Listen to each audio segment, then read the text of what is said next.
supone la investidura para España? ¿Qué supone como nación que Pedro Sánchez sea investido presidente con los favores o con las cesiones que ha cometido para llegar al poder?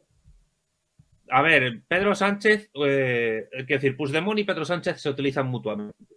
Y cuando dos personas se utilizan mutuamente para fines distintos, pero compenetrados, esto puede acabar como los Rosarios de la Aurora. Pero algo parecido hizo Pedro Sánchez con Pablo Iglesias, al final Pablo Iglesias salió tranquilado.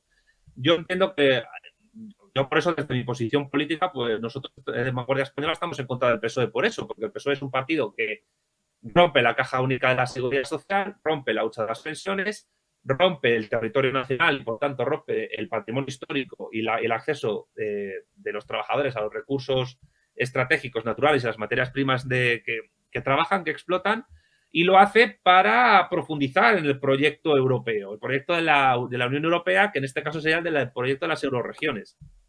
No hay más que leer el libro Manual de Resistencia del propio Pedro Sánchez en 2018 para darse cuenta de que él mismo está impulsando esto siguiendo órdenes que vienen de fuera.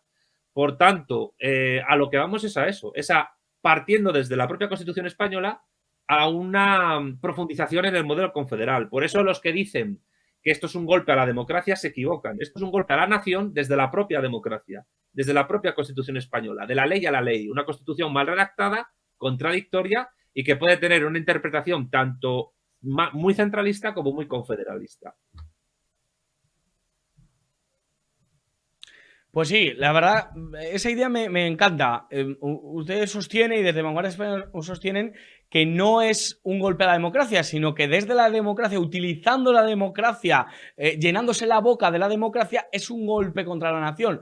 ¿Nos puede explicar un poquito más este tema? Porque hay gente que no lo entiende. Hablan de golpe al Estado de Derecho, a la democracia, a la Constitución. ¿Qué es lo que está pasando o qué es lo que pasa exactamente o pasará mañana y pasado? A ver, evidentemente el poder ejecutivo y el legislativo utilizan al judicial para sus fines políticos, pero es que eso ha ocurrido siempre, porque la tan mentada separación de poderes es una ficción jurídica. Todas las decisiones del poder judicial dependen de la policía, por tanto, del poder ejecutivo para ejecutarse. Sin el poder ejecutivo, las sentencias judiciales no sirven para nada. Eh, la cuestión aquí interesante a determinar es que se está cumpliendo la propia contradicción del artículo 2 de la Constitución.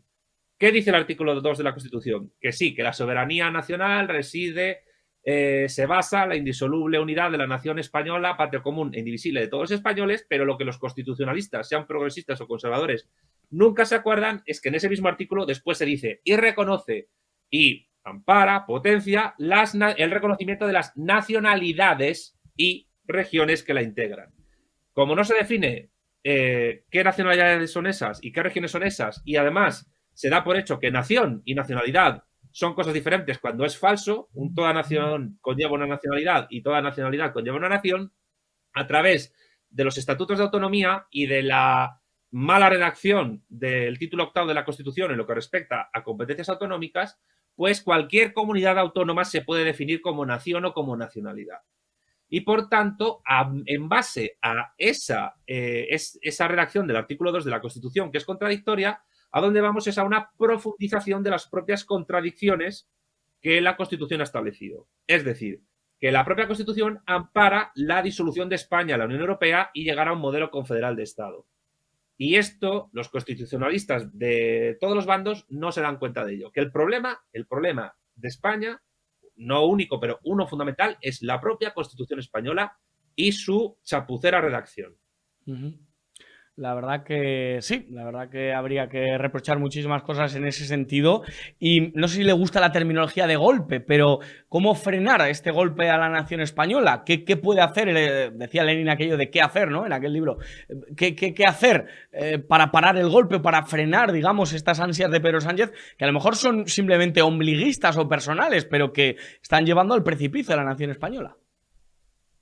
Evidentemente hay un factor ególatra en Pedro Sánchez indudable, yo creo que eso está claro, pero también hay que tener en cuenta que el PSOE es una máquina política engrasada para poder controlar el Estado, para poder controlar la nación política e impulsar estos proyectos geopolíticos que yo comento, que vienen también desde fuera. No en vano Sánchez se ha reunido varias veces con George y Alexander Soros, que es el hijo de Soros y que va a ser heredero de cuando el viejo la espiche de la Open Society. Entonces, ¿qué se hace para frenar esto? Pues es complicado, pero hay que hacer de tripas corazón y llamar a la unidad de todos los que defiendan la nación española, que estén en contra del derecho de autodeterminación, que estén en contra de la amnistía y que, siendo de la ideología que sean, tengan claro que hay que destruir al PSOE. Sin la destrucción del PSOE, que es la columna vertebral del régimen del 78, no se puede cambiar la Constitución española realmente. Y esto implica tener en cuenta que el PSOE es la máquina política mejor engrasada de España. Controlan las universidades, controlan el sistema educativo, controlan la sanidad, controlan los sindicatos, son el partido con mayor voto de clase obrera de España, tanto de obreros cualificados como no cualificados, tienen grandes conexiones internacionales y de alguna manera nosotros en Vanguardia Española, lo insistimos mucho, son la sucursal del Partido Demócrata en España.